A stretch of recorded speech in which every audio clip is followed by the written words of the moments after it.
Yo, everybody. Welcome back to some more Redstone Academy.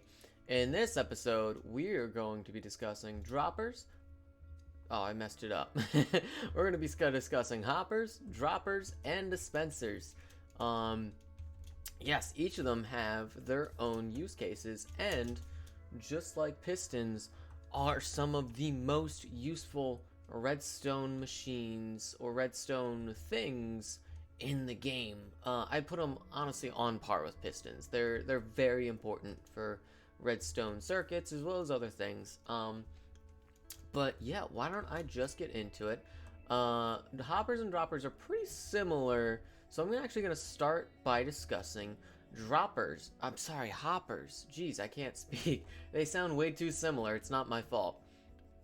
So I meant to actually get myself a bunch of blocks for this.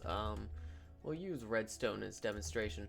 But the main thing about hoppers is that they'll actually collect items on top of them. And what they'll do is they'll put them into wherever they're pointed towards. So this is pointing into this chest. The redstone that I just put down will also be put into the chest.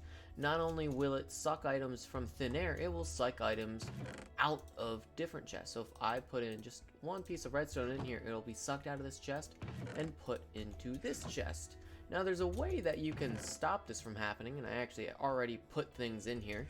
There's a way you could stop that from happening, and that's by locking the hopper. If you put a redstone source onto a hopper, you can actually lock it and not have things be able to go through it. Now if I unlock this, you'll start to see some candles drip on out of here and into here, and we can relock it, meaning nothing can come in and nothing can come out, and items can actually be stuck inside of a locked hopper. You can put whatever items you want in a locked hopper, but it won't automatically do anything with the items trying to come in or come out, and that actually includes items directly on top of them. If you unlock the hopper, they'll go back in there, but if you just leave items on top of there with a locked hopper, it won't suck them up. So it's just an interesting thing to note. Another thing to note is, I mentioned earlier, it depends upon where the hopper's pointed into. You can actually see here that this hopper is actually pointed into this chest. It's not quite pointed in like downwards like the others have been. So what that means is whatever I put into here, it'll actually just be point into wherever chest or whatever this hopper is being pointed towards. Now I have two chests here. I have chest A and I have chest B.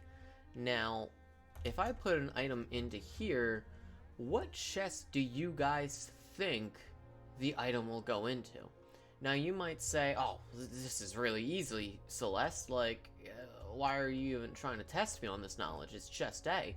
Well, you'd actually be incorrect. If I put an item into here, it won't go into chest A. It'll actually be sucked into chest B. Something that you need to know about hoppers is that they will always prioritize the hopper beneath of them when deciding where to put something into. So what that means is, even though that I put a redstone dust going into this hopper, which is put into this hopper, before anything, this hopper will look beneath it, and it will see if there is an unlocked hopper beneath it, and if there is, if it's not full, if it meets all the criteria, it will put its item into this hopper before deciding to put it anywhere else. So, let me grab another one of these. Yeah. So if I lock this hopper and I put in a redstone dust into this hopper, being sucked into this hopper, now that this is locked, it's no longer meeting the criteria, it will be put into chest A, but as soon as I unlock it and put something in here, it will be put into chest B. Oh, here's my other redstone. That's, yeah, just a very interesting thing to note about hoppers. It's an important property when it comes to making things like automatic storage systems and stuff like that. But yeah, no. Lastly, I wanted to discuss different situations with hoppers. So you can kind of see that a furnace has like two inputs and an output. So hoppers can actually accommodate for that. So if you put something in the top of the furnace with a hopper pointing inwards, it'll actually put into the top input of a furnace. If you put something to the side of a furnace like this, like coal, it will actually automatically know to put the coal into the bottom slot. And I forgot I locked both the hoppers at once. But yeah, you can see here all the coal's being shuffled into the bottom, all the iron's being pushed into the top, and then when it's finished, it's actually automatically going through this hopper and into this chest. Yeah. That's kind of the basic fundamentals of hoppers. That's kind of all of its properties. There are fun things you can do with hoppers. In fact, I have a fun demonstration after I discuss the hoppers and, the droppers and the dispensers, but that's kind of the bare bone fundamentals of hopper technology. Now, dispensers and droppers, I'm gonna get rid of that. Dispensers and droppers look a little different. They both kind of look like a happy frog and a surprised frog. I only just noticed that now, but now that I see that, I can't unsee it. It's kind of funny. So hoppers and I keep saying it. Droppers and dispensers on paper look like they do the same thing. If I give the dropper a flick, it will drop its item out. If I flick the dispenser, it'll flick its dispenser out. And typically it'll shoot around the same range. You know, it's kind of average between a certain distance. It doesn't really matter. They'll both shoot the same distance. So what's the difference between the two? Well, the difference actually comes between certain items that you can put into them. So, wait, these are both droppers. How did I mess that up? Okay, well, I don't know how I did that, but let me take all of these and put them all in here. There we go.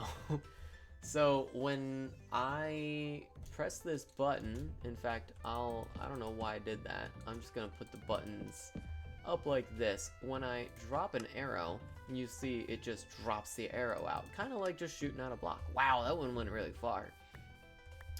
When I dispense an arrow out, it actually shoots. It does damage. It does the whole 9 yards. It acts like a player shooting an arrow. So that's actually the main difference between a dropper and a hopper.